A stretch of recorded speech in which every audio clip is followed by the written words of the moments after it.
Okay, yeah, apologize for that. So here's some additional resources if you are needing more training on the NFIP or if you need more credits. They do have the NFIP 101 class online that's available. You can also just take it as a refresher course. We've also developed some handouts that are helpful for permitting residential construction, agricultural structures, and dealing with violations.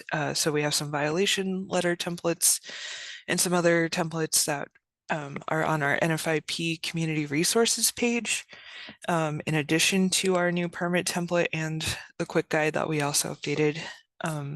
So I'll be sending that link in the follow-up message that I send out. And then today's goals will be looking more at floodplain permitting, post-disaster response, and dealing with substantial improvement and damage rules, as well as violations. And then we'll wrap up with floodplain audits. So the first hour is permitting and substantial damage a little bit, and then it kind of continues into substantial damage and then dealing with the violations and audits. So to look at some case studies, so we're looking at the conditions on the ground when we start a project or proposed development. So in this case, we have a hotel that's going into a floodway. So it's a new commercial construction and we're in the floodways, so a local floodplain development is required. And then a state floodplain development permit is also required if there's fill that is on average greater than 1 foot. And so fill in the floodway is typically not allowed unless you can get it to work out with the no rise certificate. So it would, of course, require the no rise certification and have the lowest floor elevated to at least 1 foot above the base flood elevation and have that documented on the finished elevation certificate. And so you can do dry floodproofing. That is an option for the non-residential portions of a hotel, but that's not very common in Kansas. And so this is what we call a mixed use building because there are like human habitation uses for portions of it. So those have to be elevated. They can be dry flood proofed, but the portions that are not residential could be potentially dry flood proofed. And we'll get more into flood proofing a little bit later on, but it's not very commonly used, at least in Kansas, because it's very expensive and technically difficult. And so the initial application requires that a survey documents those ground elevations so that we know how much fill to bring in and where the lowest floor needs to be. And so the permit allows for the inspection of development. So basically, there's a statement on our template that says, by signing this, you're giving us permission to enter the property and do inspections. And so you'll want to schedule those throughout the entire process of it being constructed. So when the fill is being brought in, making sure that it's within the footprint that was submitted with the plans and ensure the lowest floor. So if you only have time to do one inspection, it's most important to do it when the lowest floor is being put in and making sure that you're working with the developers to ensure that it's properly elevated. So there have been some mistakes that have happened in the past where mistakes were made and the floor was not properly elevated and it could have been fixed, but it's much harder to do that if the construction is then completed before it's cut. So the finished elevation certificate documents that elevation and the other structural aspects. And then, of course, if you had to remove an older structure, which they did in this case, that would have also required a permit. Removing structures is usually a pretty straightforward, easy permit to do. And so another case, accessory structures. So these are extremely common. They tend to just pop up in the floodplain without any documentation. So it's important to keep an eye on your areas of floodplain and watch out for stuff like that that has gone unpermitted. So it's in this case in the AE zone, but it's not in the floodway. So you do need a floodplain development permit from the local community and a state permit if any fill is brought in that averages over 1 foot. So there is an exception for accessory structures to be built at grade and wet flood proofed if it meets the requirements to be allowed to do that. So it has to be less than 600 square feet and it's used only for parking and storage. And so a variance would be required if it's any larger than that. But it also needs to be anchored, have the flood openings with the adequate amount of net opening. So it's the 1-to-1 ratio, 1 inch for every square foot of enclosed space.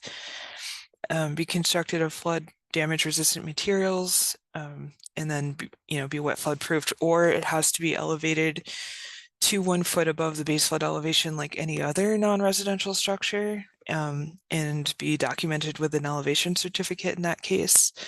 And the utilities must be elevated to or above the base flood elevation. And so we have had issues where people said a structure was below their threshold for permitting, but that doesn't really apply to floodplain construction. Everything is supposed to have a permit, especially a structure. And so if you are building at grade, then you don't need that survey data unless there's significant utilities that are present to be able to prove that the utilities are elevated high enough. And then the flood openings are just documented on the permit and verified by you doing inspections and making sure that there's adequate openings. So in this case, it's residential construction.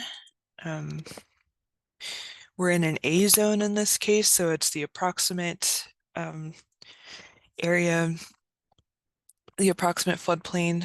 So it doesn't have published base flood elevations. So what you need is a local floodplain development permit, and we're improving a residential structure. So they've put on an addition, and there's a really good matrix kind of flow chart page in the substantial improvement, substantial damage desk reference.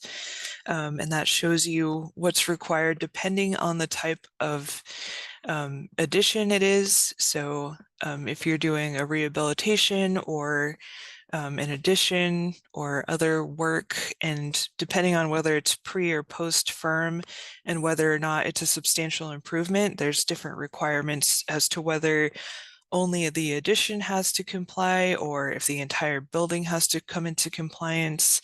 It just depends on what type of work is being done in that particular situation. So in this case, we need the documentation for the improvements to determine what the cost of those improvements are.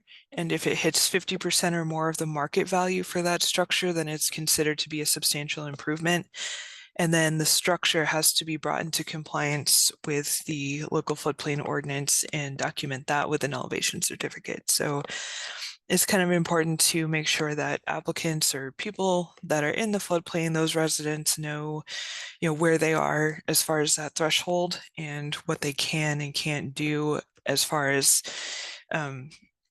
making those improvements if they are willing to pay the cost to bring the entire structure into compliance. So this is usually for post-firm structures. Pre-firm structures have a little bit more, I guess, leniency on that. They don't always have to come into compliance, just depending on what it is.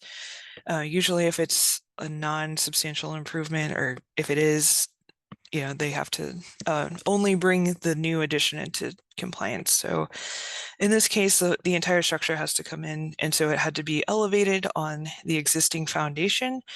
And so it looks like they have either made that into a full story enclosure, or it's just a higher ceiling crawl space. If it's more than 5 feet, it's considered an entire story, but so they had to elevate the existing structure to be able to do those improvements. And so you use your permits to track improvements cumulatively for at least a year, unless you have higher standards that are adopted. So some communities track that improvement over 5 years. And so once you hit that threshold within that 5 years, then it's considered substantial. And so you want to watch out for staggered improvements where people will try to gradually do improvements on different permits so that it doesn't count as one project, but you know, people trying to tiptoe around the substantial improvement rules, you just want to watch out for that. Manufactured homes in this scenario, so this is a draft map that has not gone effective. And so we have a property owner that wants to add a manufactured home to this lot. So the area in red. So we have our maps that are not effective. We differentiate the different areas of floodplain. For green is what's going to be coming out of the floodplain, yellow is remaining in, and then the red is projected to be mapped into the floodplain.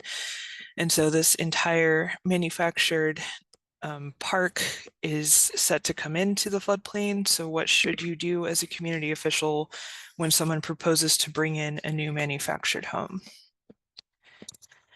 So what you should do is use that most restrictive data and consider it to be in the floodplain and to require that they elevate it to the projected elevation. But you're not really required to do that until the preliminary map hits the point of letter of final determination, or LFD. So that's the letter that FEMA mails out when the maps are set to become effective, and then you have 6 months to adopt them. Once you hit that threshold, then you have to use the new mapping data. If we did an audit at some point in the future, we really only compare development against what was effective at the time of that placement. So basically, we look at new development over the last couple of years using aerial photography, and then we ask for permits on that new development. So, did they get a permit? Is it compliant? What did their map look like at the time? And if it wasn't officially mapped into the floodplain, we wouldn't count that against the community. But really, it's a best practice to use the most restrictive data when you have new maps coming in. So they have to have a local floodplain development permit, and that lowest floor does need to be elevated at least 1 foot above the base flood elevation. So sometimes it's a deterrent to people to put manufactured homes in the floodplain because the land is cheaper, but it is expensive to make sure that the lowest floor is elevated properly. And then it has to be securely anchored. And so there is the Protecting Manufactured Homes from Floods and Other Hazards. That publication is helpful for permitting these structures and making sure that they're built safely. And then making sure the utilities are watertight or elevated to at least the base flood elevation.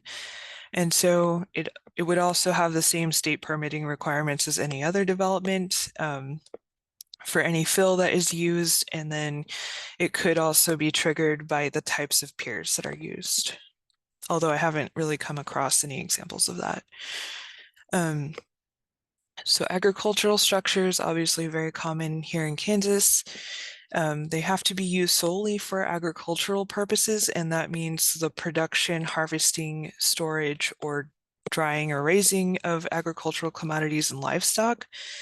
So there have been some preclusions of certain structures because they had some element of entertainment, employment, manufacturing, retail, or wholesale uses. So that would mean that it cannot be wet flood proofed if it has any of those types of uses. And we've had plenty of those that had to be denied and properly elevated.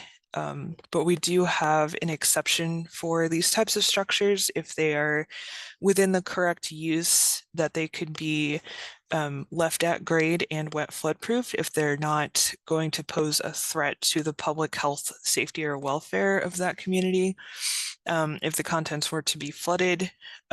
So storage of hazardous materials shouldn't be allowed. They discourage you wet flood proofing any livestock buildings, but it's not strictly prohibited. But to do this, you need to get a variance for these structures, just because the diversity of what an agricultural structure is and is used for is so diverse that they want the communities to take a very close look at it and evaluate each one individually before just allowing them to be wet flood proofed. So it's a little bit different than an accessory structure. So if it doesn't qualify, obviously it has to have the lowest floor, at least 1 foot above the base flood elevation, and be permitted and have the elevation certificate at the end of that. So it would just be treated like any other non-residential building unless it qualifies with all of the requirements for the wet flood proofing. And so we have added language to our model ordinances for this to be allowed, and for a full separate section on variances just for agricultural structures to make sure that communities have these standards adopted by default. And so if you don't have this, it's something to consider for updating an ordinance to make sure that you have the ability to do that.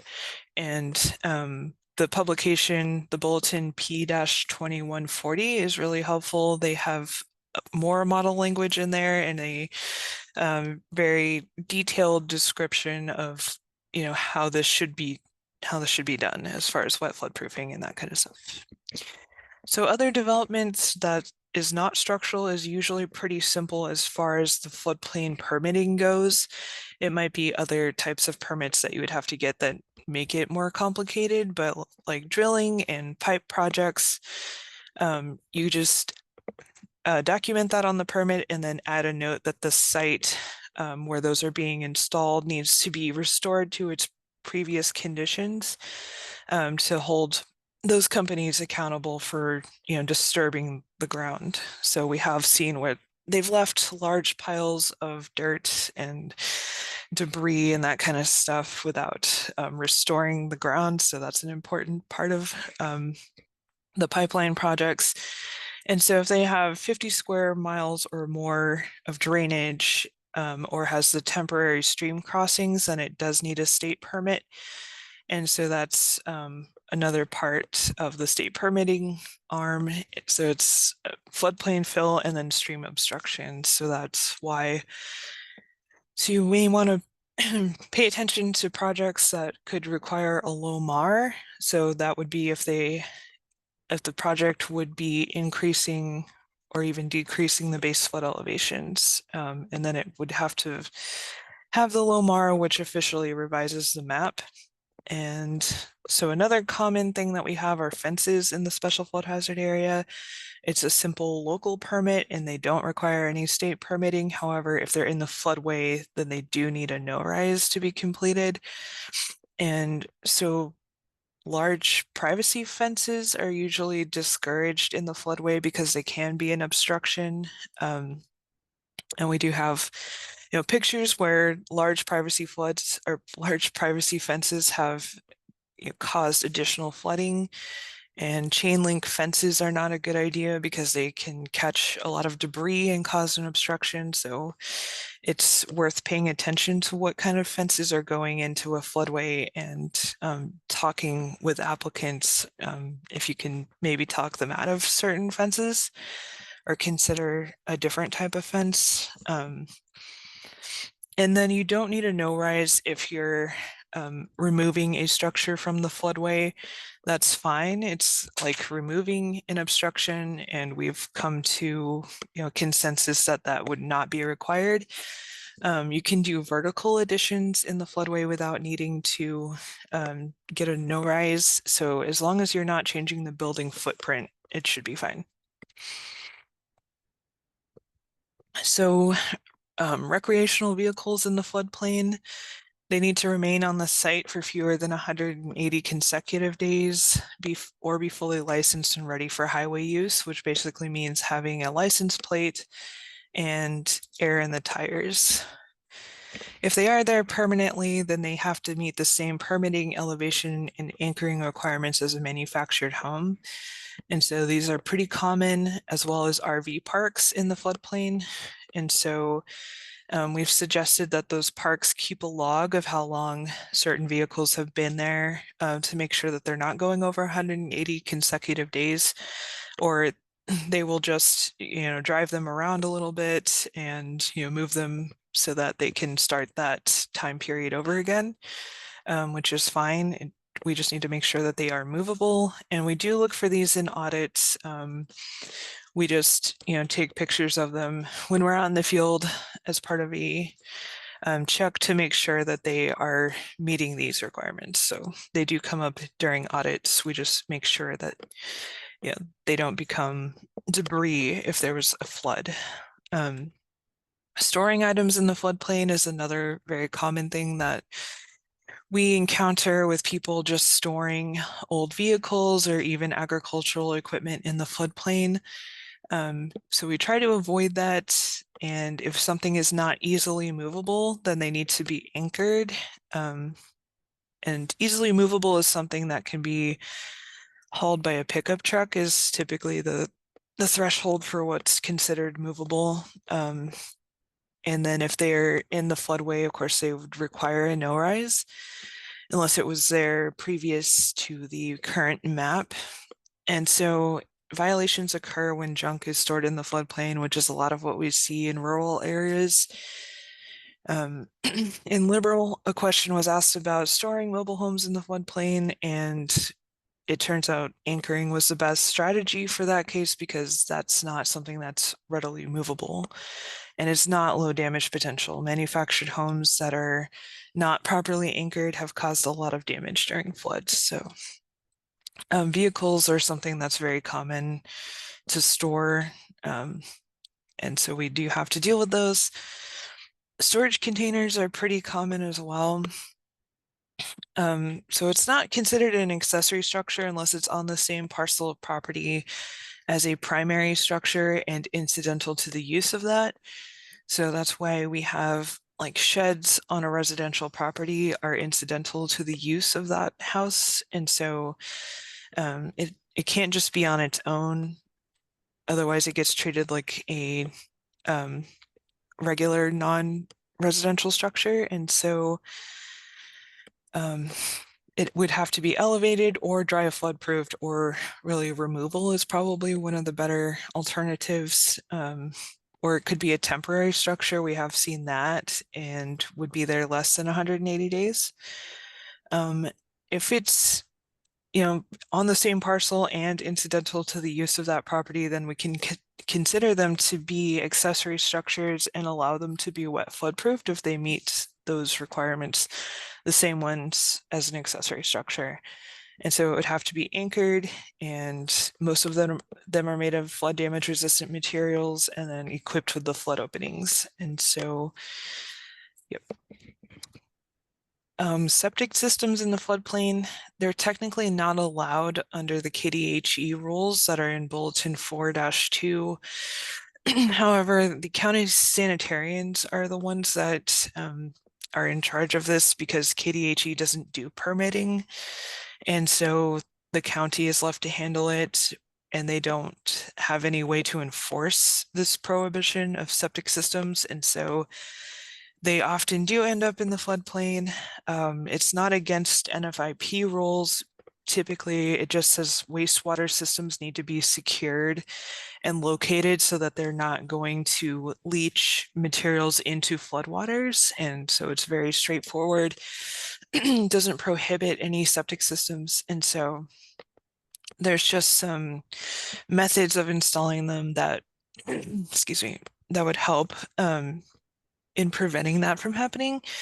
And so backflow preventer that would keep the sewer line from having the floodwaters pushing the sewage back into the house. That's an important one. Having a concrete tank and not plastic or fiberglass, having the waterproof manhole riser, sealing gaskets, that kind of stuff. Making sure that it's anchored properly by the galvanized cables, the mounded soil around it to prevent the freezing of it in winter months, and the location of it and then doing regular inspections. So that kind of stuff can help prevent it from, breaking down. And so the community permit review, so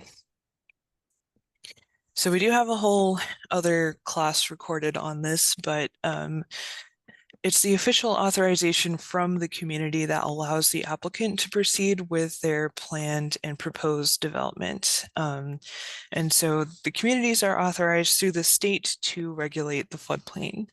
And the permit issue date is considered the start of construction as long as it begins within 180 days, but it can also be extended if work has not been completed by then. So the denial, once you deny a permit, they can withdraw their application, revise their application, or submit an appeal and request a variance. So that's their options once they've been denied. So you want to provide the reason for why a permit was denied in writing so that they can either correct it or make an appeal. So appeals can be caused by ambiguous language, and so we have tried to remove that kind of issue from our ordinances and be very explicit about what's allowed. But of course, there is some judgment call, and people may disagree with your decision sometimes. So people could be interpreting things differently as far as the ordinance, or just misunderstanding what the requirements are. So they have the process to take a disagreement to the Board of Appeals, which is usually like a planning commission or the city council, and they decide whether or not they agree with the floodplain administrator. So there are special use permits. So certain situations require a special review by the appeals board to determine if they should be allowed. And then they make a decision on that, or a conditional permit as well.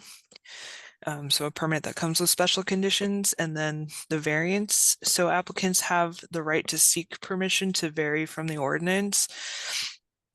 There's very specific criteria on what qualifies for a variance from the floodplain ordinance. And so you would have to evaluate these individually. And so it's really important to educate your appeals board on what that criteria is.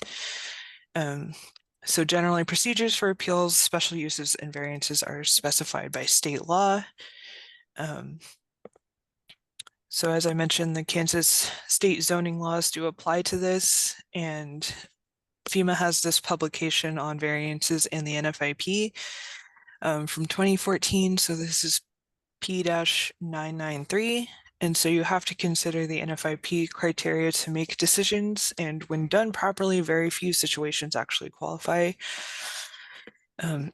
So this publication describes what is considered good and sufficient cause, and it has to pertain to the land, the property itself, and not the applicant or any person. So no property value concerns are considered, or financial reasons, convenience, aesthetic concerns, and not for violations either. So you can't grant a variance for conditions that a person created for themselves. If the floor is too low, it needs to be elevated, that kind of thing. And those are the sorts of situations that tend to end up in court when you require the elevation of a full structure. Those are typically the more serious violations to resolve. And so the applicant has to prove hardship and provide proof that the land has some kind of exceptional, unusual, or peculiar quality to it that would prevent you from reasonably meeting the standards in the ordinance. But it's definitely not a way to resolve a violation. There are other ways of doing that. So we will talk about violations a little bit later. But the hardship to the applicant to comply with the ordinance must outweigh the long-term risk to any future occupants and to the owners themselves. So we have to consider what would happen in an emergency situation as far as like flooding and rescues and first responders and that kind of thing. We need to weigh that risk and the need for enforcement against the hardship to protect citizens from flood danger and damage. So it is a safety concern for sure. So in summary, on permits, we need to verify whether a development is in the special flood hazard area. So making sure that other departments that deal with permitting development are aware of the SFHA and make sure that they get those types of applications to your desk as well. To make sure that everyone is aware that, you know, a special permit is set aside for development that's in the SFHA. And that is any man-made change in the floodplain. And again, if you were here yesterday, we talked about writing certain exemptions into the written administrative procedures that would not cause an obstruction. And certain structural developments require the lowest floor to be at least 1 foot above the base flood elevation. So that's all structures unless they qualify for the wet flood proofing exemptions for accessory and agricultural structures. But if they are required to be elevated, then you need the finished elevation certificate that proves that it's elevated appropriately from a surveyor or an engineer. Again, accessory and agricultural structures can be wet flood proofed if they meet the certain requirements, and the ag structures need a variance. So fill on average that's greater than 1 foot in the SFHA requires a permit through us, through our Manhattan office and our stream obstruction team. Other state permits would be for anything concerning a dam, stream obstruction, stream alterations, levees. So if you ever have anyone trying to do work in a stream, definitely get in touch with DWR before anything is done to make sure that those permits are there, because they will also check on other state permits that would be required, as well as any like U.S. Army Corps of Engineers permits that would be required for doing work in a stream. So keep all of that documentation indefinitely and then back up that data. You might need to encrypt it. I know there's certain softwares that can do that for you, but making sure that you have all of this documentation filed away permanently is important and is a requirement of the NFIP. They recommend that you organize them geographically, so by property, and that way you can track development and make sure that things are in compliance at the time that they're done. So we might request those from you if your community is audited. So consider the management software. So other permits, we do have this handout, which I believe is on our website as well, but it just kind of leads you through other types of permits that could be required for if you have an excavation project and that kind of stuff, or fill in the floodplains. It kind of directs you to DWR, but also the U.S. Army Corps of Engineers and KDHE for that type of work. The relevant regulations, and then any other information that we think might be important. So the same thing for like stormwater runoff. If you need technical assistance for the Endangered Species Act or threatened and endangered species, and then the websites as well. So getting into endangered species, this is part of what FEMA requires applicants to do. So they have been in litigation for several years after the U.S. Fish and Wildlife Services determined that FEMA was not complying with the Endangered Species Act and checking on all approved projects. And so now they require communities to do that. So basically, the floodplain administrator is responsible for making sure that the Endangered Species Act is not violated by permits that they approved. And so we have a U.S. Fish and Wildlife Services field office in Manhattan who can help you determine that. So lately they've changed how they do things. I mean, are welcome to email them, but they might require you to use the IPAC website, which is the Information for Planning and Consulting. And so it's not quite clear. We had a project somewhere recently where I spoke with the floodplain administrator who said that he was directed to use that website, and they have different levels of packages that you can put together for that review. And it's meant to speed up the process of getting those reviews and approvals. And so they do have quite a bit of training on that website and videos that you can watch. So yeah, I would probably get with the U.S. Fish and Wildlife Services and then, ask for help in putting that together to make sure that you have what you need. But it's not entirely straightforward. So, but that is required if you are signing off on a LOMAR F. And so it's probably not likely, but you just want to make sure that you're not doing an incidental taking and violating the ESA. So any common mistakes for permitting, not realizing that all the items that are required on the local permit, not doing outreach to let people know that they need a floodplain development permit to develop there, not checking the cost of improvements or repairs for substantial improvement or damage, or failing to do the inspections to make sure you don't have a low floor violation or something else that could be gone wrong. So all SFHA development needs a permit. Keep all of those records permanently. The community official is responsible for ensuring that the project meets all the requirements before approving the permit, and that specific requirements are outlined in your ordinance. And then don't hesitate to call. I take calls all the time to help people review and verify those requirements. Some examples. So this is a structure, a diagram 7 that is elevated on a full story enclosure. And so you can see their utilities are also elevated to the same height as the first living floor.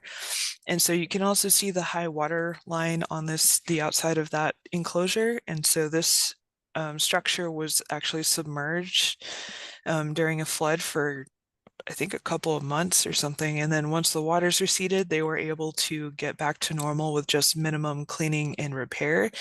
And so you can see the flood openings on the outside of the enclosure. It is compliant and it is functional because they were able to return to their home without any damages to it. So people will often try to completely cover their flood openings. And so this, became a violation. And so they fixed it.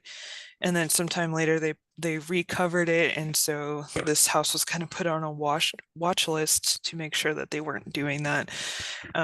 You can put some covers over it, like grates or louvers or something like that, as long as they're permanently disabled in the open position.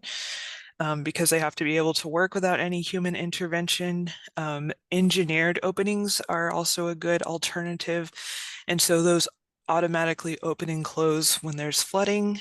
And they can also provide a greater net opening than a traditional opening. And so that way it could help you reach the number or the amount of opening that you need without having to do a more expensive retrofit to add more openings. So that's a good option. Another example here where it's been closed. People do that because it gets cold or they don't want animals to get in, but that's why there's alternatives for this, and this is what can happen. And so they covered their flood openings, and then the foundation wall was broken or collapsed because of the pressure of the water. And so that's why we have the flood openings, to relieve that pressure so that we don't have this kind of major structural damage. Another good example, this is an elevated manufactured home. So it's properly elevated and connected to its foundation piles.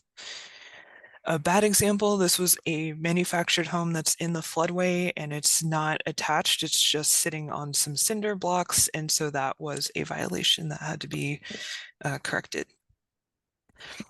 Another good example, this is an accessory structure that has been elevated and properly secured to this platform, I guess would say, and then the utilities are also elevated.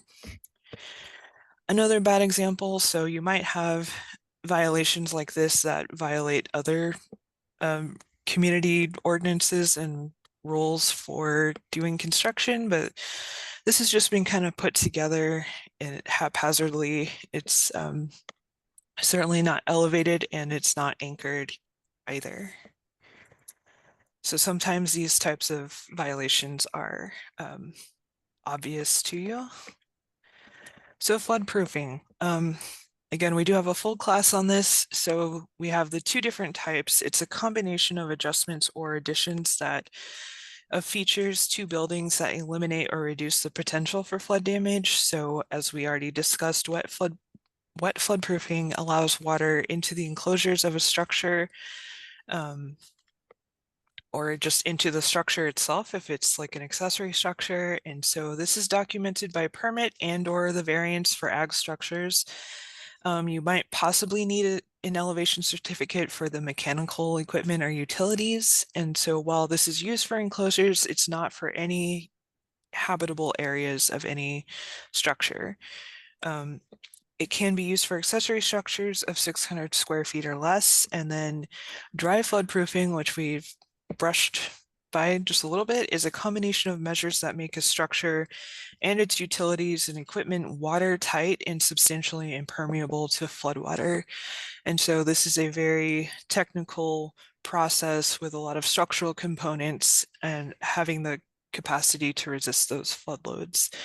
And so it's very expensive and difficult to accomplish. It needs an elevation certificate and a permit and a dry floodproofing certificate.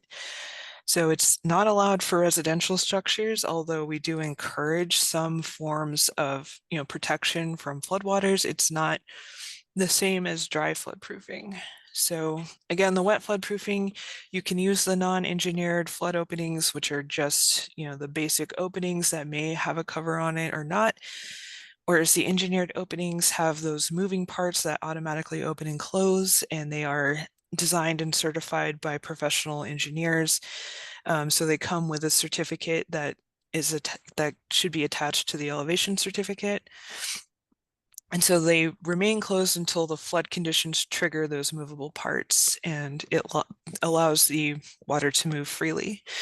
So openings are documented in section A, and we do have the technical bulletins on those, which is helpful. There's also a non-engineered flood opening guide that I think is on our website.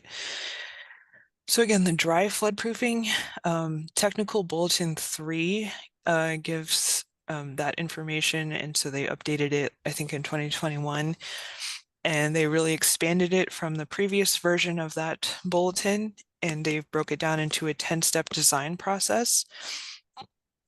Each of those sections were expanded to include further detail as well as some of their lessons learned over the years with dry floodproofing. There's more of a focus on the insurance implications because that's important, making sure that a dry flood-proof building is compliant and insurable. They have a better explanation of that relationship to insurance with these different aspects of making this kind of design. There's more technical references. So the ASCE 24, which is about to get updated, and that is basically the engineering requirements, and that's the Association of Civil Engineers, that publication. There's other technical bulletins. So it has to adhere to the ACE publications, basically. Those are the standards, the accepted standard of practice, and that it complies with ASCE 24 is written into the floodproofing certificate when that gets certified.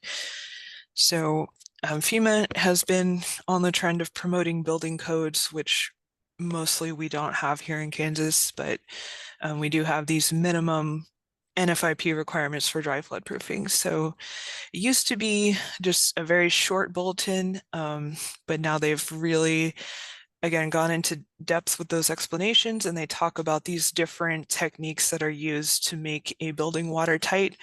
So reinforcement of the superstructure, basically, watertight doors and windows, panels, all these different kinds of sealants that you can use. You're required to have a sump pump, having backflow and shutoff valves, using flood shields, having a backup generator, and that reinforced glass for windows. So you're required to have an emergency operations plan as well as an inspection and maintenance plan that go with the design, and you would need those to be able to get insurance as well.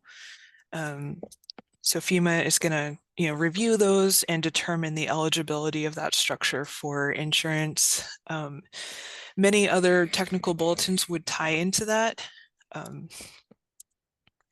And so, yeah, it's a very complicated and technical and expensive process, and that's why it's not used very much. So moving on to substantial improvement, damage, and post-flood responsibilities. So substantial damage is damage from any origin, not just flooding, that a structure sustains where the cost to restore the structure to its pre-damage condition is equal to or exceeds 50% of the market value. And so substantial improvement and damage are kind of two sides of the same coin. So the improvement is where any construction, rehabilitation, addition, or other improvements, the cost of which equals or exceeds 50% of the market value before the start of construction, makes it substantial. And so this only applies to structures in the SFHA, and areas that are impacted by disasters have to be assessed if they're in the SFHA. And so I touched on this a little bit earlier, pre-firm and post-firm.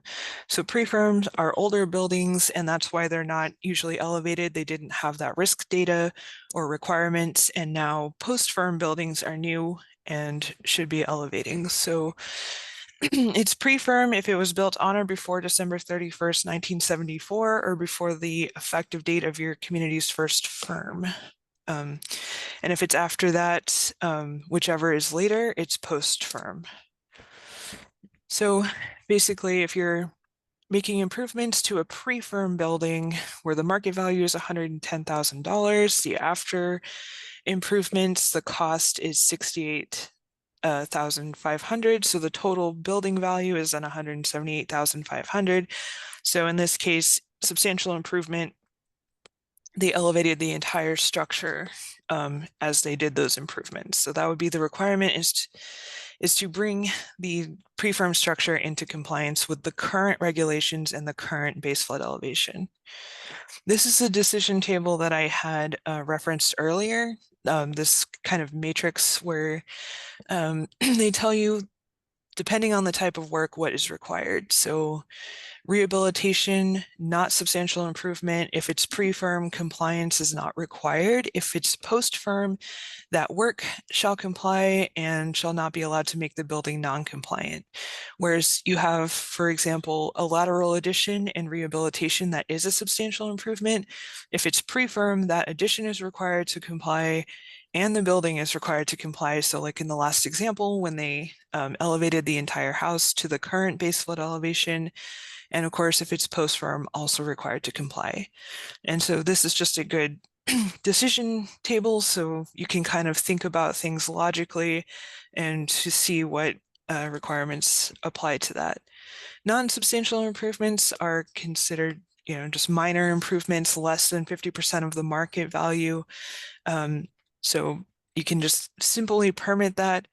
As I mentioned, we do encourage these other improvements that would reduce flood damage to a structure, raising your air conditioning equipment, moving outlets to higher, add flood openings to a crawl space and foundations, moving the ductwork out of the crawl space, or fill in a below grade crawl space, which would be a violation anyways, unless special conditions are met. So permits to improve and repair buildings are required, of course. So you have to review the costs of improvements or repairs. That includes the labor costs. Even if it's been donated or materials that have been donated, we still have to cost those out. estimate the market value using the property assessment records, or you can require an appraisal, compare the cost and improvements or repairs to that market value, and then determine whether it's substantial or not. All right. Okay, so poll question 1, and then we'll take a quick break if you want to launch that, Caitlin. Cool. So where is a no-rise certification required? The A zone, the AE zone, AE zone floodway, or the AH zone? And so make sure to answer this if you want the credit or the certificate at the end.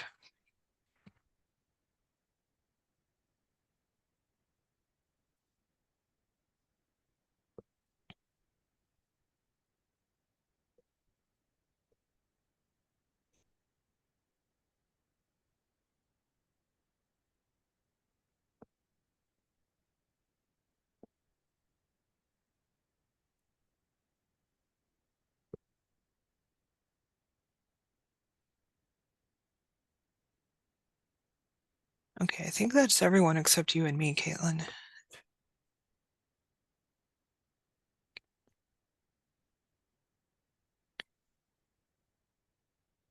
Yep, okay, so most people got it right. It is the floodway where the no-rise is required. Okay, so let's take a 5-minute break and come back at 11 o'clock.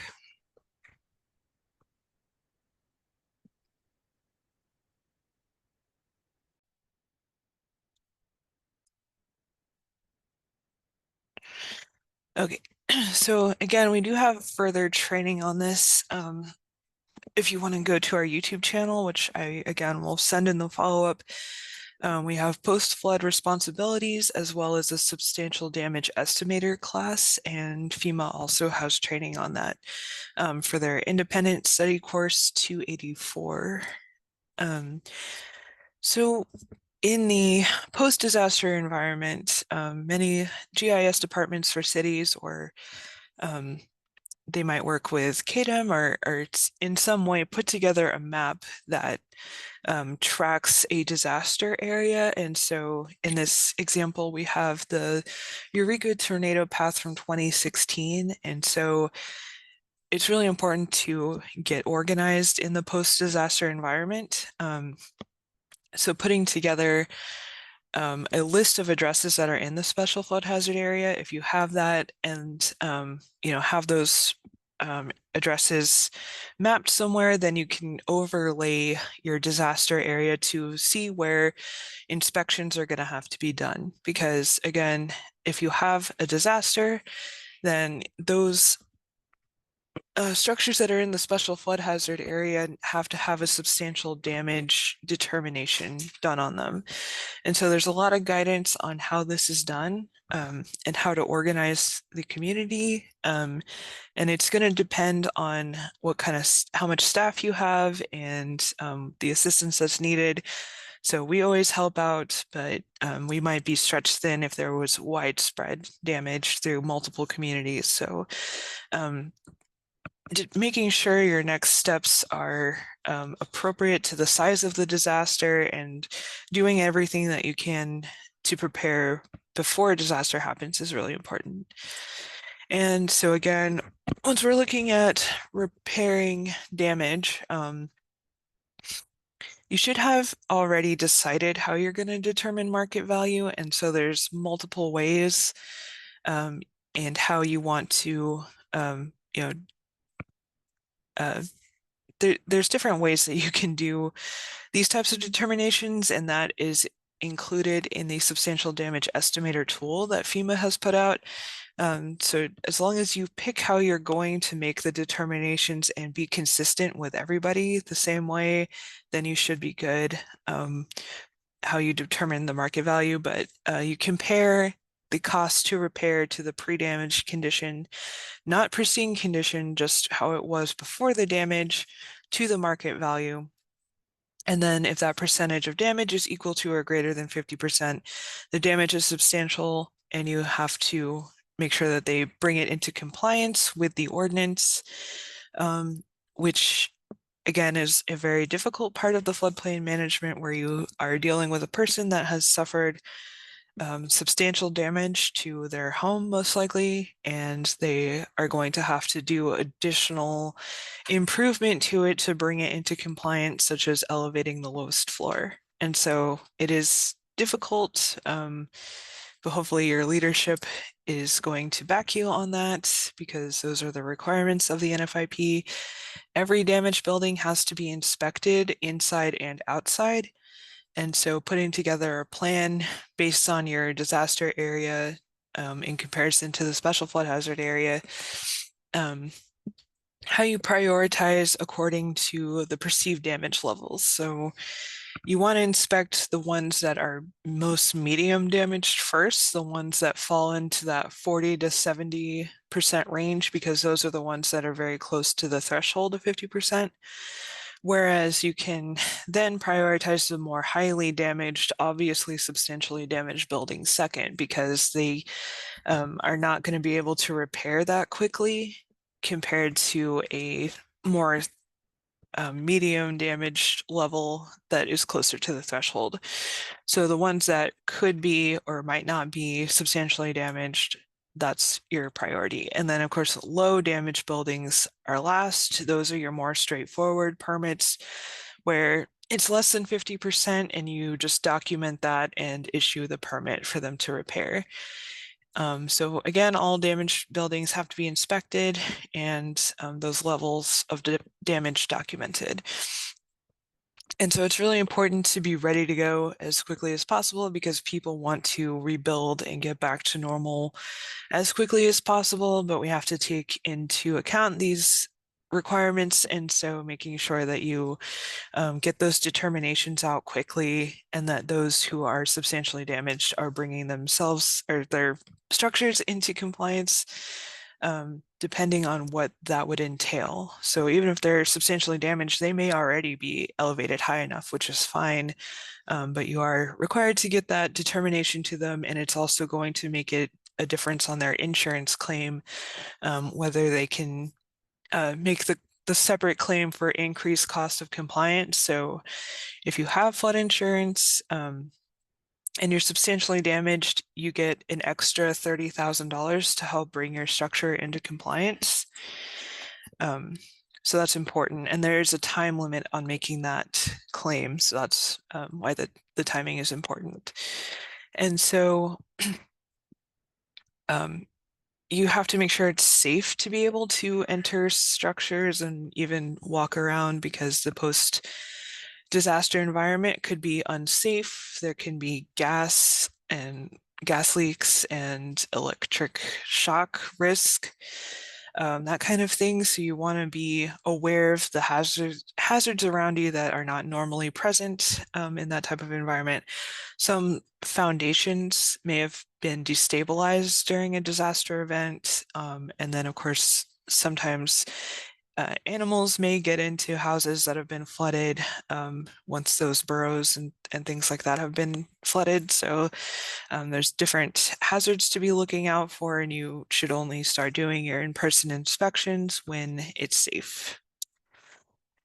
So before you start, you want to announce that you're going to be doing substantial damage inspections. So first of all, once you've determined what that area is for doing the inspections, I like the idea of putting together door hangers and going around and having maybe some FEMA publications in there about repairing your damaged home, a permit application, as well as just a notice about substantial damage determinations, who's going to be doing that, the team members, and making sure you have your identification ready before you go there, because you do have to enter people's homes and that kind of thing. So doing a press release, working with your public information officer, utilizing social media, making a statement to the media, and having a town hall meeting, that kind of thing. Just making sure that people are aware that you're going to be doing inspections for something very specific, because you might have other people doing inspections for other things, like emergency management might come by to determine, the safety, if it's safe to enter that structure, and other groups of people might be doing separate inspections for different things. So you want to make sure that people understand that you are coming by to do specifically this type of inspection so that you don't necessarily get turned away that they've already been inspected. This is something separate. So rumor control, rumors spread quickly. Okay, so you want to get ahead of it as much as you can. So getting that information out, doing daily or weekly briefings, again, utilizing media and social media. Those information packets, the door hangers, you might want to send out mail by postal mail if you can, to make sure that you're using these different methods to let people know what's going on.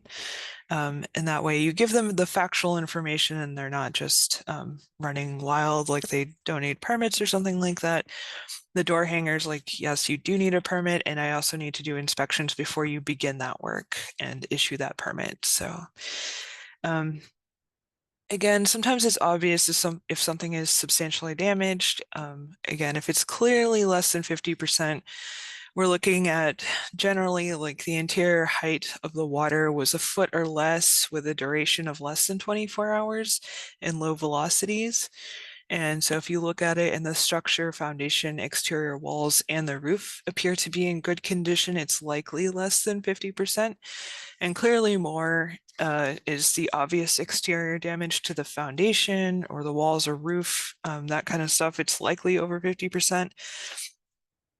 If it has shifted off the foundation, if there's walls leaning or significant structural damage, it's obviously more than 50%, and you can just document that you will come to those after you've done the more medium ones. Because most of your appeals are going to be where the damage is between 40 and 70%. And so those are the ones that need the greater precision of documenting everything in that inspection to make your determination, because it is important as far as making that ICC claim on the insurance, as well as what's going to be required for them to come into compliance. So it's a very important and big deal to people. And it does make it harder that emotions are running high and there's a sense of urgency and that kind of thing. So being prepared and then having this plan laid out on which structures to go to first. So as I mentioned, there's different ways to determine the fair market value. So we're looking at the structure only and excluding the land. So the geography where it's located does make a big difference in like selling value, but the fair market value for just the structure, we exclude the land. So usually those are accounted for separately in an appraisal, but you can also use tax assessment records. So property tax is pretty like public information that everybody knows about. You can use a bill of sale if it's been a recent sale. An insurance settlement, possibly. Sometimes things have been underinsured, so it might not be the best methodology, but again, as long as you choose a method and stay consistent with it, then you should be fine. And then, of course, people can appeal your decision by providing better data.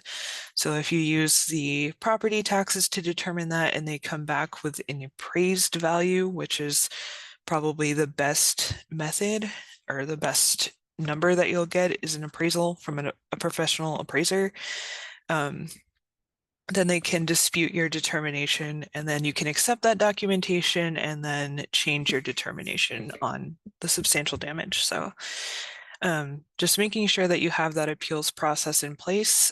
The best practice is to put this whole methodology into your written administrative procedures. So it's like the floodplain administrator will do inspections. This is how we determine market value. You have the right to appeal our decision by providing an appraisal from a professional appraiser, that kind of thing. So making sure that you have all of this written out is the best practice before something happens, so that you have all of this ready to go. Because you'll probably be working with the appraiser's office, if you have one anyways. So there's There's a lot that goes into your pre-disaster plan, and so that you're ready to go when something happens. So what's recommended, and I know it depends on the scale of the disaster and how much staff you have, or if you have an MOU with another community or something like that. But you work in two-person teams, ideally, and then these teams meet to decide which teams will inspect certain areas so that you don't have overlap or any gaps in the structures that need to be inspected. So you would train these teams by doing an inspection all together at once so that everybody's numbers are consistent.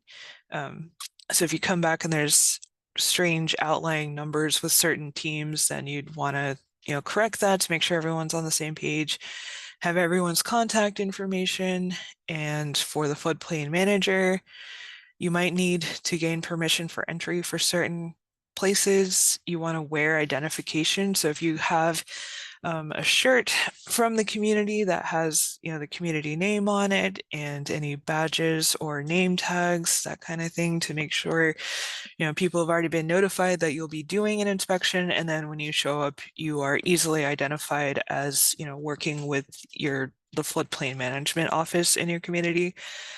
Plan those routes, and then of course ask for help. We can help.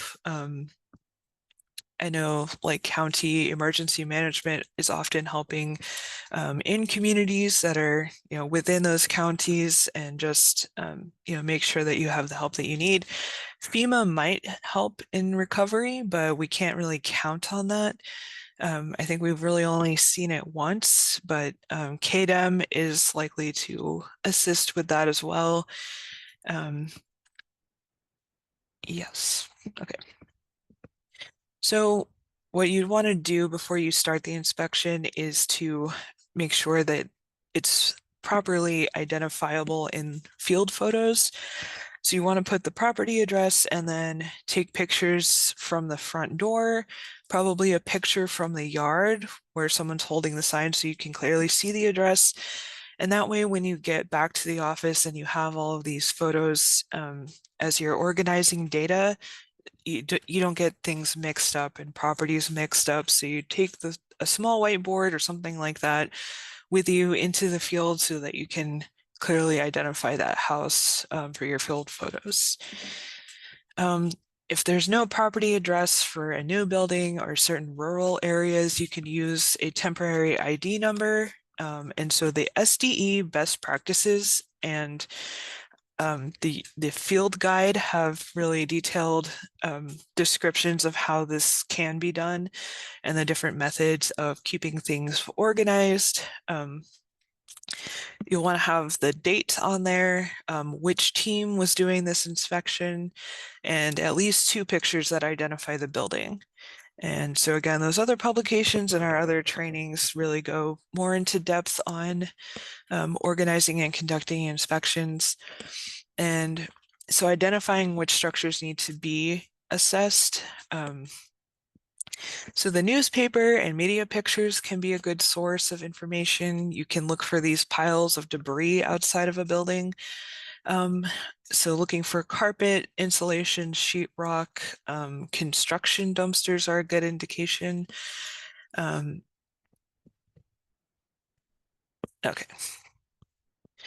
So again, local permits are required for reconstruction of damaged structures. So it's required to repair even if it's not substantial damage on any portion of the structure.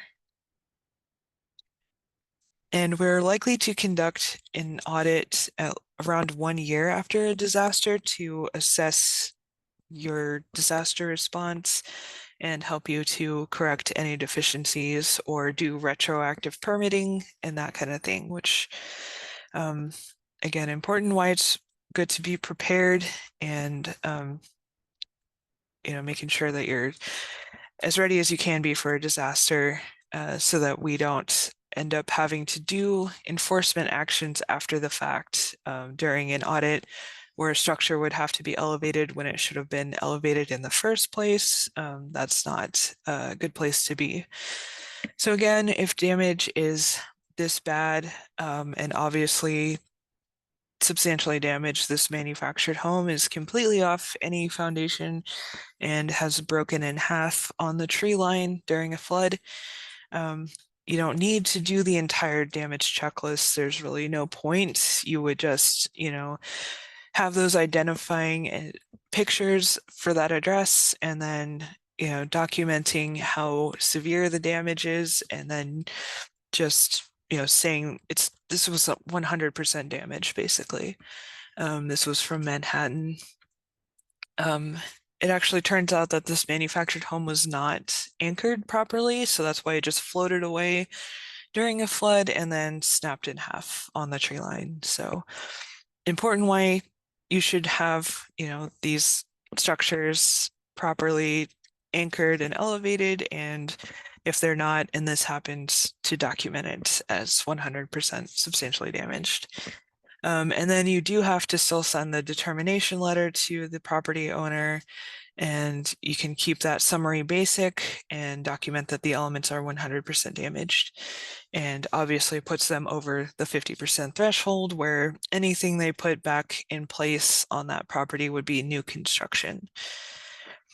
And sometimes the damage is not obvious from the outside.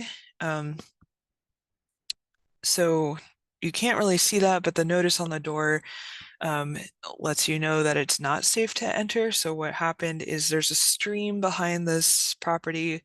It flooded, and the entire back half of the foundation walls collapsed because they had a full basement. And so the back half of the house is then suspended in the air. So that's why it is tagged.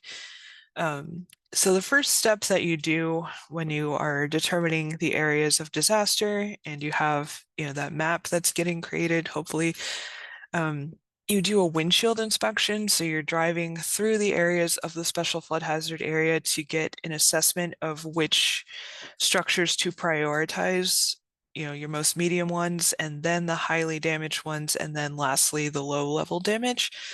So you're driving around to do that windshield inspection for prioritizing those. And so you might come across a situation like this where something is severely damaged, but it wasn't completely obvious until you did the in-person inspection. Right. So people often have questions about what costs are included for repair. And so this is the full list of everything that has to be included and what can be excluded. And so this is from the substantial improvement in damage desk reference that I showed you earlier, which is a really good publication to get familiar with, again, before something happens.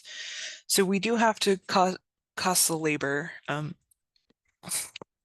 Even if the person is going to do work themselves, or some churches or other humanitarian groups offer free labor to the property owner, but we still, price it as if it was, the cost of qualified labor.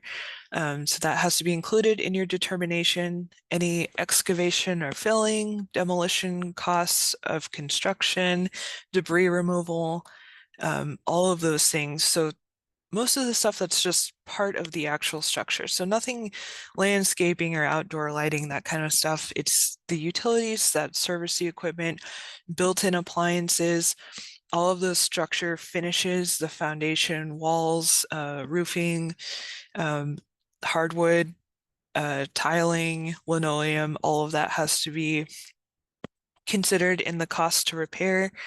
Carpet, insulation, etc. So what can be excluded is trash removal and cleanup, any temporary stabilization, so that kind of emergency stabilization for the structure, any land surveying or plan preparation, if carpeting, if it's over a finished floor, any inspection fees, any outdoor improvements that are not part of the structure are excluded. Work to correct a violation that was previously cited by a community official. Any plug-in appliances are not counted. And so that's the extensive list from that publication. And so where you might get this information, an itemized cost of materials from a licensed contractor, building valuation tables or cost estimating guides, which your appraiser might have on hand. And I think, yeah, we'll look at that next. If you have someone in your community that has like qualified professional estimates credentials, they can help. Building owners, if they have the supporting documentation to document what the cost was using receipts and other stuff. So we don't want to take their words for it because they're not an objective party. Right. So cost estimating guides, they do have books, but I guess there's now like software that you can pay for through CoreLogic, which FEMA uses as well. So that can be handy. So you don't want to overlook things like utilities and mechanical equipment, anchoring, the floor vents, restricted use for enclosures, crawl space construction, of course, ductwork, as we've mentioned before. And of course, any improvements that they are electing to do above repairing to the pre-damage condition would also be included. So if they decided while they're repairing to do an addition, then that would contribute to the threshold. So you'd want to make sure that they were aware of that and maybe want to do that as a separate project in the future. Again, we don't want to sidestep substantial improvement, but yeah, it's just something to be aware of. Deferred maintenance is not damage, although I think it might be hard to tell if you didn't know precisely what the pre-damage condition was, but basically things that had not been taken care of, such as peeling paint, shingles that were old, or missing window caulking, that kind of stuff. Maintenance that had not been done, and then the building is damaged, so that does not cost or does not contribute to the damage estimation because they were that way before the event. So we try to look at the cost to restore to the pre-disaster condition, but it doesn't have to be pristine. Again, you have to send a letter to the property owners to let them know how you determined their level of damage and what that percentage is.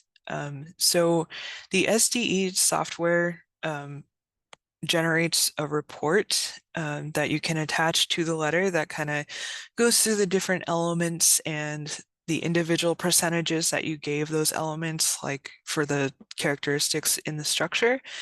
And that gives you a little report that you can sign and attach to the letter when you mail out these determinations. And so that is helpful.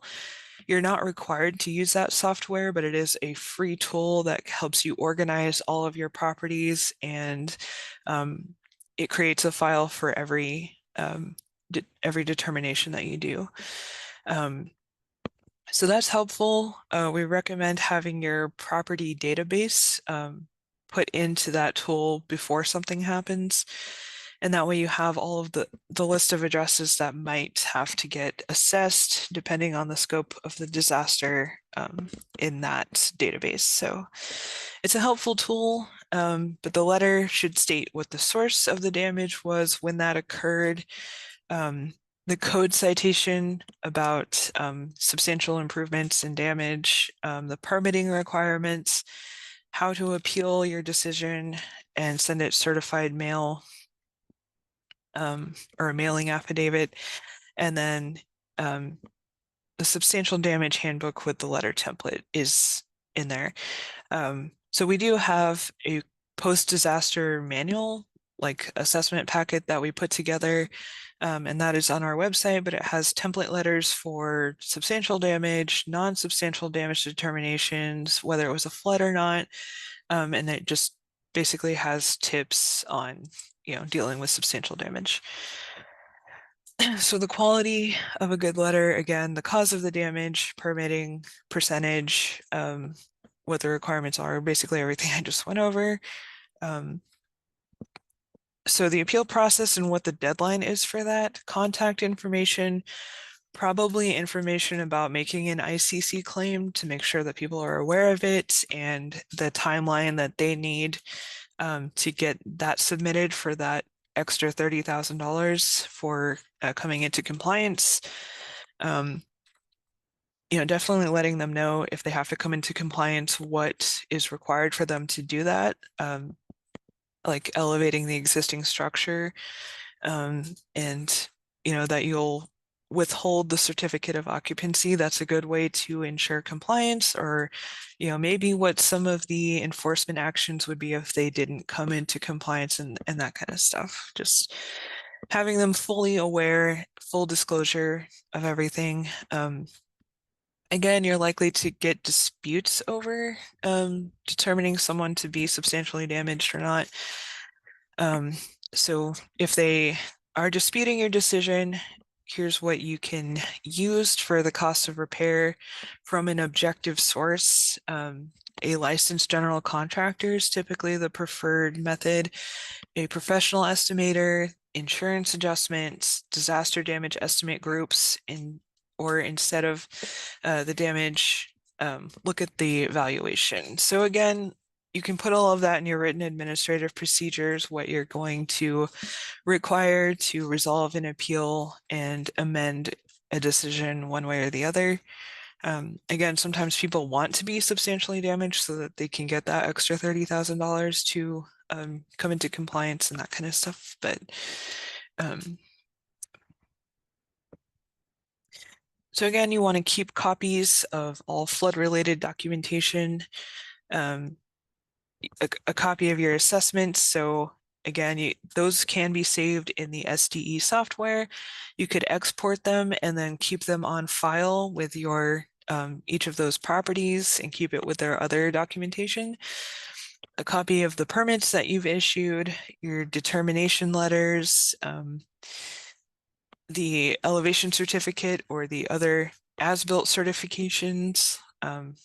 All of that documentation needs to be kept on file indefinitely.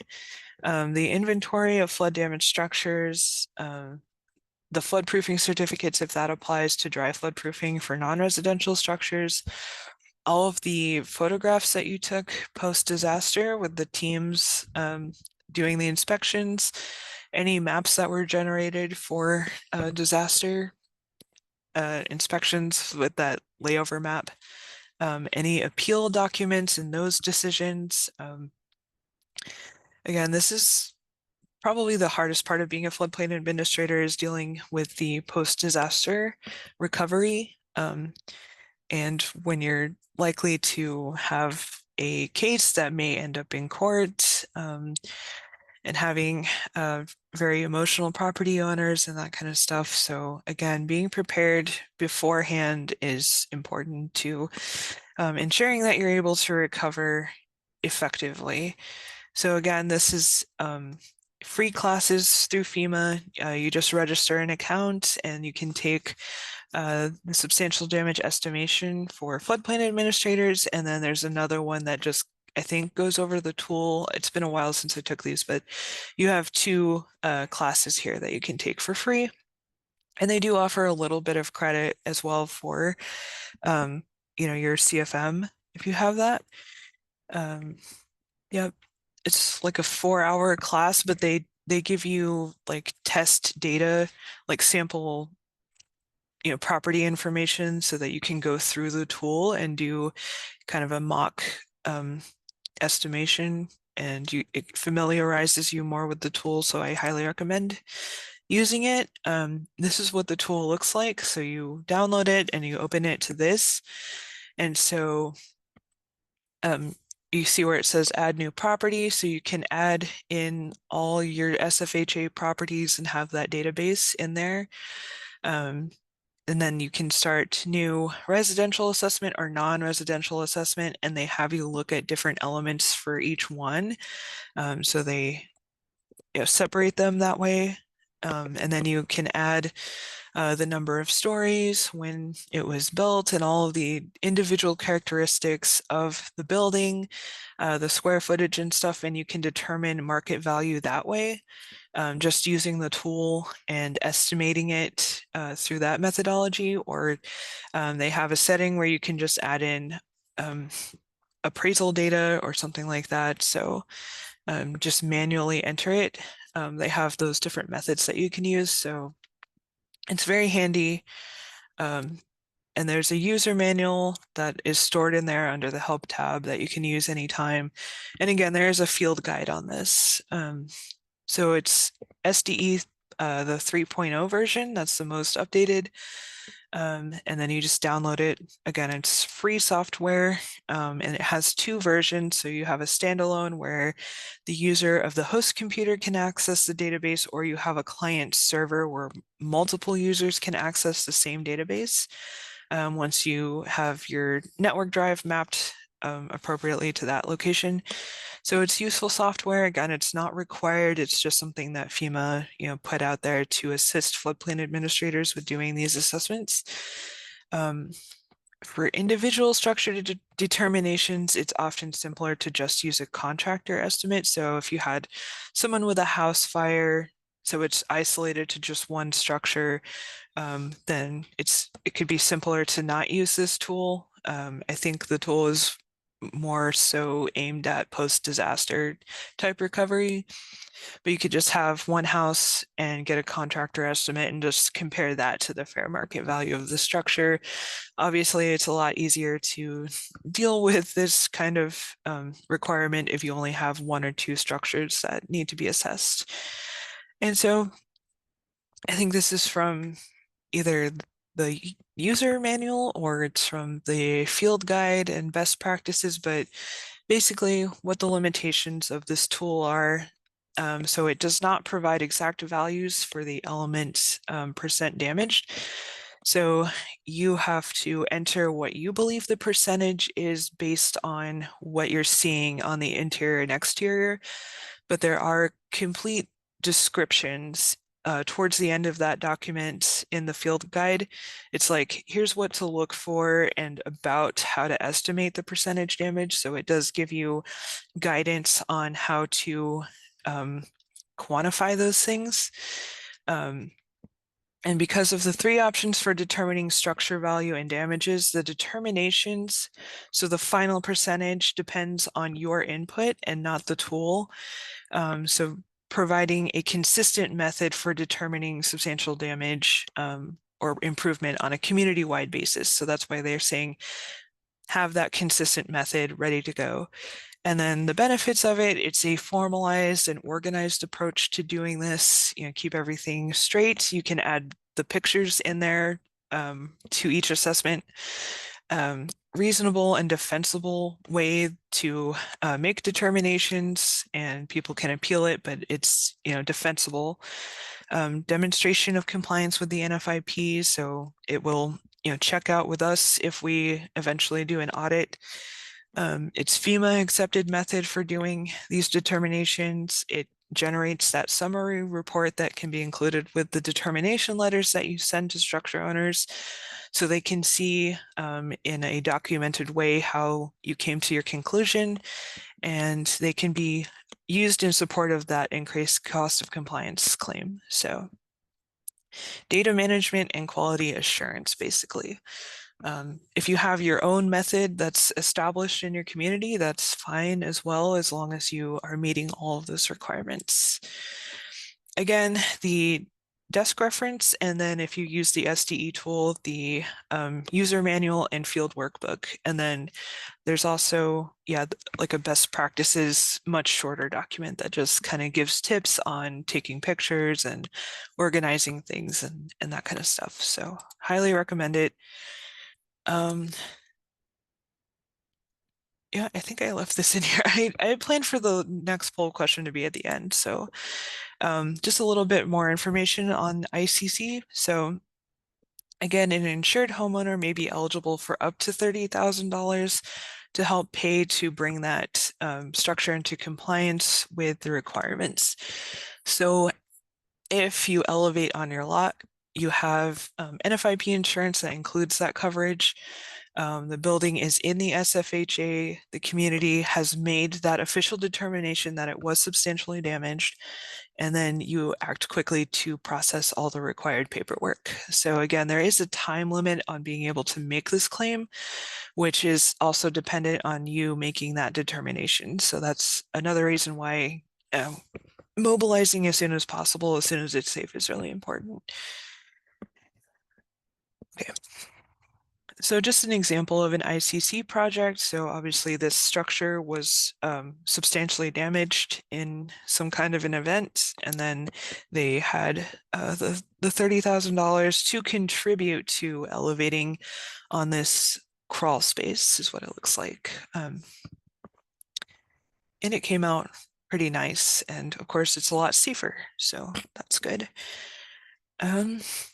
Mitigation projects involve relocation. So I did mention yesterday the HMA grants. So there are pre and post disaster grants that you would be eligible for in the event of a presidential declaration. And so those grants support mitigating areas permanently. So you can elevate structures, relocate, demolish, those types of projects. So this is a relocation project. It was an ICC, but it make way for new development. But basically, this is how a structure can be relocated. If you are awarded those grants, of course, some houses get bought out and then are demolished, and then that project or that property is kept open in perpetuity so that the floodplain can be used for, storing and passing floodwaters. And so that's how that works. Again, so we have these HMA grants. So BRIC is a pre-disaster grant that's building resilient infrastructure and communities. So they favor nature-based solutions types of projects, anything that will reduce the risk to infrastructure. And so I also mentioned yesterday that we have a technical assistance program that communities can apply for, where we take a look at different mitigation options, and then that can be used in support of an application for something like BRIC. FMA is really aimed at repetitive loss structures that have been flooded repeatedly, and so they seek to either remove usually or buy out those structures. So that's flood mitigation assistance. And then HMGP is a post-disaster mitigation grant for those with a presidentially declared disaster. And so it's typically acquisition, again, buying those out, demolishing them, and then keeping that as open space. And so those are managed by KDEM, Kansas Division of Emergency Management. They manage those grants, and we do coordinate with them quite often. Violations. So we will wrap up the end of the class here, just going over violations a little bit. So a violation is development that has occurred in the SFHA that does not meet the minimum requirements of the local floodplain regulations, and that can be just developing without a permit is a violation. So if it's not built correctly according to those regulations, it may be vulnerable to flood damage. It can make the insurance very expensive, and FEMA may impose sanctions on the community. So potentially, if you had ongoing violations that were not being enforced, FEMA could put the community on probation or eventually suspend the community from the program altogether. It really has not been coming down to it like that. They just encourage us to work with the community to get enforcement and compliance actions completed. We have like 18 open audits that have been ongoing for years. So that's typically how that ends up. But we have common violations. As I mentioned, accessory structures tend to just go up without any documentation. So when you're investigating a violation, which can come to you by complaint or something that you just saw in the floodplain without having been permitted, or sometimes FEMA will flag it if it's been applied for a letter of map change and that gets denied because of some kind of low floor violation or something like that. And then we work with the communities to resolve those issues. So basically, you'd want to get pictures of it without actually entering the property. Um, Usually your initial investigation, you're just kind of staying on public property to avoid any Fourth Amendment issues. So you can't go onto their property without permission or without notifying them in a conspicuous way, putting a notice on the property that you would be entering and doing an inspection of a potential violation. And that is written into the violation section of the ordinances, but you want to start taking pictures with a wide angle to show the entire property and have those identifying features in there, such as street signs and house numbers. So yeah, and then maybe a close-up of that shed, that went in without any documentation.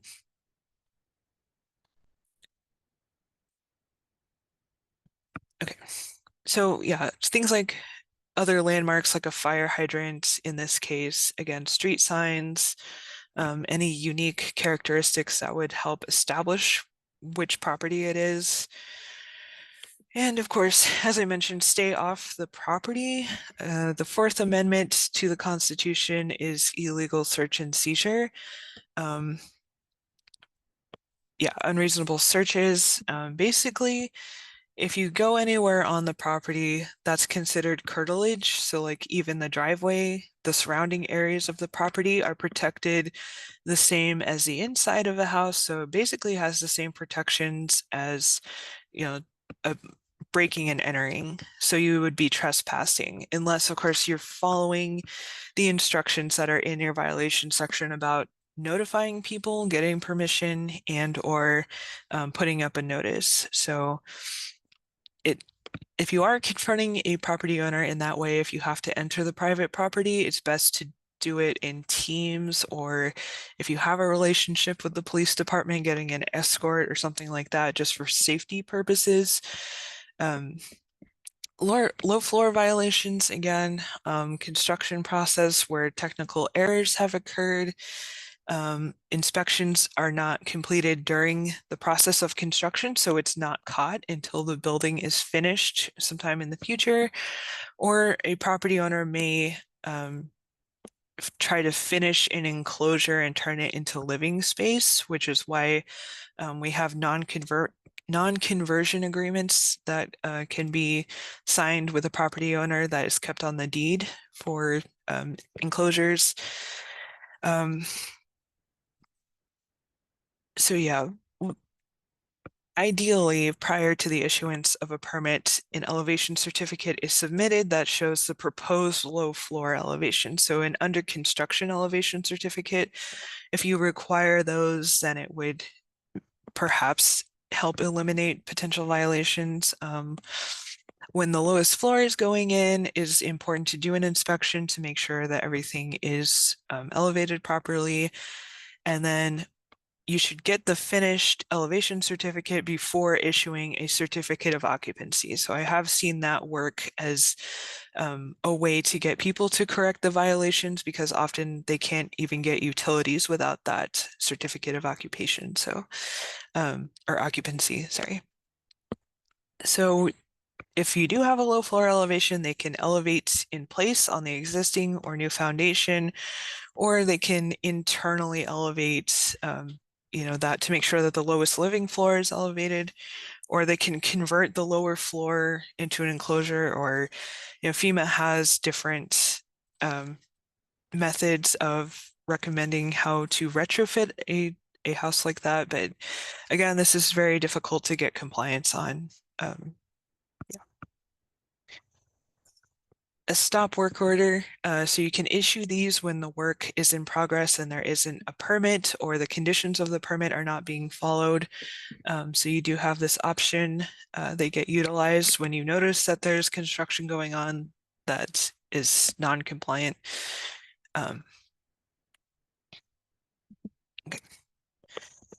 So once you do have a violation on your hands, you should send a letter of allegation. So this is the first letter that you send out. Um, Again, we have templates for this, but it clearly spells out who the property owner is, not a renter, but who owns the property, or the representative of that property. And then the location and nature of the violation, and then you put in a citation of the floodplain ordinance, the specific sections that are being violated, possible fines or other enforcement actions that may happen if they don't get in compliance, what they should do to correct the violation. Try not to make it too technical, spell everything out. And the templates are there on our NFIP resources page, which again, I will be following up with. So we give them due process, of course. So typically 30 days in your first letter, then you send a second notice after 30 days if nothing has been done. You request a meeting with them. And then the second letter is a little bit more stern on enforcement and that kind of thing if you haven't heard from them. So at least a minimum of 2 written notices before proceeding on to the more harsh actions, such as fines or litigation. And failing to inform them of the right to an appeal may be considered as taking away due process. So making sure that you have that information in there as well. If you think I'm wrong, we'll take it to the Board of Appeals and they'll decide whether or not I've misinterpreted, something. So we really expanded our violations section in the 2019 update, and I don't think we changed anything in the 2023 update, but it does go through the different steps here, that you can impose a fine, and that if you are going to enter the property, that you'll put a notice on a conspicuous place of the property, and it goes into the other state laws about abatement. So basically you can pay to have something corrected and then put a lien on their property so that they end up having to pay for it later on, that kind of stuff. And that way you have what you need to be able to do enforcement. Always work with the city attorney and make sure that your leadership is on board with everything and that they're aware of what you're doing. We have seen where leadership didn't support enforcement actions, and that can make it difficult as well. But you can also, bring us into it as far as like floodplain management. So we can't enforce anything, unfortunately, like unless it's a state violation of our state permitting laws. In that case, we will send a violation letter and do enforcement that way. But it's really the community that's authorized to do enforcement, not us as far as floodplain management, but we can speak with property owners or speak with your leadership to let them know that we are, required to tell you that you have to do enforcement and that kind of stuff. So we can support you in that way. So inspecting violations and sending notices are the first steps. Hopefully you'll get voluntary compliance. So the first notice asks for a meeting with them to come up with a plan to resolve the problem. And then if you can't reach voluntary compliance, then the further enforcement, such as fines or abatement or potentially going to court, might be necessary. And we talk about that more in our violations class. So the permit applicant needs a clear understanding of what's required, what the elevation needs to be, the openings, the finish certificate, and it should be stated very clearly and put in writing on the permit. So we do have that new permit template that is much more in-depth than our old template. So have a consistent process, put it in your written administrative procedures. How you deal with violations can also go in there. That would be a good process to have in that in written form. The occupancy certificates can be a carrot. Again, if you withhold that until they resolve a violation, it's a very good enforcement tactic. And of course, doing the inspections during construction can help avoid unintentional violations. So a notice on the deed. So you can do a zoning affidavit that goes on the deed if someone has refused to correct a violation and you are at the end of your enforcement process. This is one last thing that you can do so that future buyers will be notified of this. Potential buyers will see this on the title, and so that they'll be made aware of it before they make a purchase. And so that way it's a better method in that respect than the 1316 list, which denies a structure insurance, but people may not be aware that it's on that list until the time that they are trying to buy an insurance policy that may be required by their lenders. So that's why we recommend doing this at least, maybe in addition to the 1316 list. But that way it creates an economic incentive for the seller to fix that problem. So yeah, another affidavit of nonconformity, another tool of enforcement that we have. And I have kind of been through the process with some of the floodplain administrators that have gone through with that affidavit. So again, 1316, if you lose in court, you can request that FEMA put the property on this list, which denies flood insurance coverage. And it won't work for violations that don't involve insurable buildings. So it's only for insurable buildings. So NFIP insurance will not be available. Grants and loans by federal agencies such as the SBA or FHA or the VA are not available for acquisition or construction on it. Again, it can punish the innocent if new buyers don't see this before they buy the property, which is why you should have that notice on the deed. There are successes, but it can be cumbersome. There's a lot of work to get it back off the list once it's brought into compliance. So there can be these, bureaucratic hurdles involved where the notice on deed can be a much simpler process. And then real quick, we'll wrap it up with our audits. And this is changing, just so you know, I do have information on this, but currently our system is that we have about 60 communities that we contact. We try to get to them within 5 years, every community, for some of our grant metrics, but we call it a community systems contact. It's a very light check-in of your floodplain program over the last couple of years.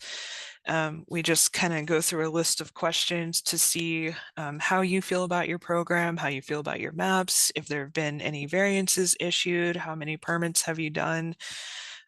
Typically, we're not doing an aerial tour for this. We're just sort of, perhaps meeting with you in person. We have a number that we do in person just to kind of have the value of an in-person meeting, but most of them are over the phone.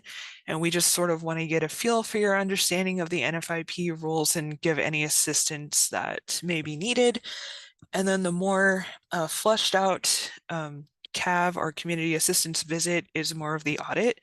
So we're looking at the entire program, every aspect of it for the last 3 years. So we do the aerial tour and then an in-person field tour where we take photos of new development and then ask for permits. So we need full documentation of your permits from the last 3 years. And this stays open until we have all the information provided to us that we need to be able to close it out and give you a letter of compliance, which will then make you eligible to join the CRS program if you were interested in that. Again, we want to do the community assistance contact or the CAC every 5 years, about 60 a year, and CAVs we tend to do about 6 a year because they're more time consuming. So the CAV timeline, again, we look at the aerial photos. We have that list of sites, and then we do the in-person inspection. We meet with the community official. We let you know that we have opened an audit. We're starting that. Here's what we're going to need from you. We set up a time to meet. And then once we meet, we send out a follow-up letter that asks for documentation within a 45-day timeline. And then we work with you to get that documentation over time. We may send additional letters, but we check in periodically. And then once we finally have all the information we need, we close the CAV, and you are then compliant and in good standing with the NFIP. Annexations, this is really only important to us. Well, yes, we do want to have the correct corporate boundaries, but in case you would have to adopt another panel, another mapping panel, if you would have annexed an area with SFHA that's on a different panel, we might have to do a quick little amendment to make sure that you have authority to regulate that area of the SFHA. So it's important to be aware of that and to for sure let us know if that happens. If communities don't comply with our audit work or resolve issues, you could potentially be put on probation by FEMA, and that would add a $50 surcharge to insurance premiums, and eventually it could result in suspension. FEMA has not really been super forward on doing stuff like that. Again, we mostly just want to improve your programs and help you close any deficiencies and work with you to make sure you have a nice, like healthy floodplain program. We're not out to punish people. Again, this is a changing process, so sometime I think they've pushed it out to 2026. We're supposed to roll out a different system where CACs and CAVs are combined into one process that either stops at some point that we can, call it good, or if the community needs further work, there's more steps to it, which corresponds more to the CAV type process. And so we have not received the training on this yet, but we are supposed to get that soon, and that's supposed to go out in 2026. But that remains yet to be seen. And that's the end. So we have just one more poll question and then a question on if you would like a certificate, and then of course our contact information. And as I said, I will be sending out a follow-up with some of these resources and a survey for you. So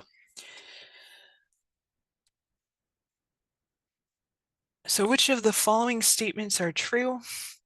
A permit can be waived for repair of substantial damage. A permit, you might have to expand the window. A permit can be waived for repair of a structure below the 50% threshold. A permit fee can be waived for any structure, or permits are not required after a wide-scale disaster.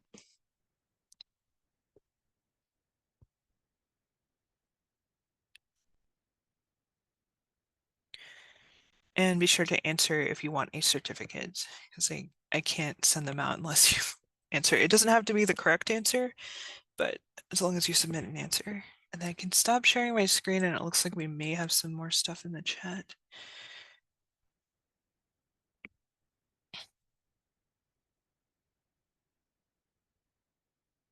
Oh, I have heard about the quick claim deed issues. Yeah, I've heard some people getting really scammed through that process, but I understand if they did a quick claim deed, they probably wouldn't see the notice on the deed before purchasing. So, and yeah, we don't have disclosure laws in Kansas, so any sellers are not required to disclose information about flood history or claims and that kind of stuff. I can get with Stephanie Goodman, who is our state hazard mitigation officer, about the NOFO for brick and FEMA. Let me make a note of that. I think she sent something out, but I can get back with you.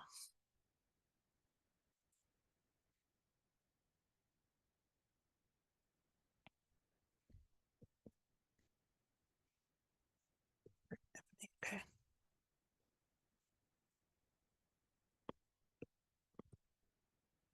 All right, well, thanks everyone. If there's no other questions, I mean, you guys can come off mute and ask questions, but otherwise, I hope you guys have a great rest of your day. I appreciate you attending our training. Please follow up with the survey that I'm gonna send out, and yeah, I'll send the slides as well. Oh, the certificate question, I guess, Caitlin.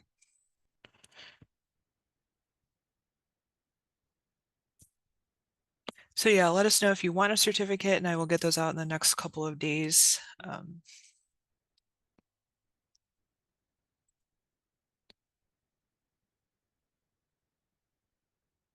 and I don't think I told you guys the answer to the last one. You cannot waive a permit. You can only waive a permit fee. Any damaged structure needs a permit whether or not it's substantial. So,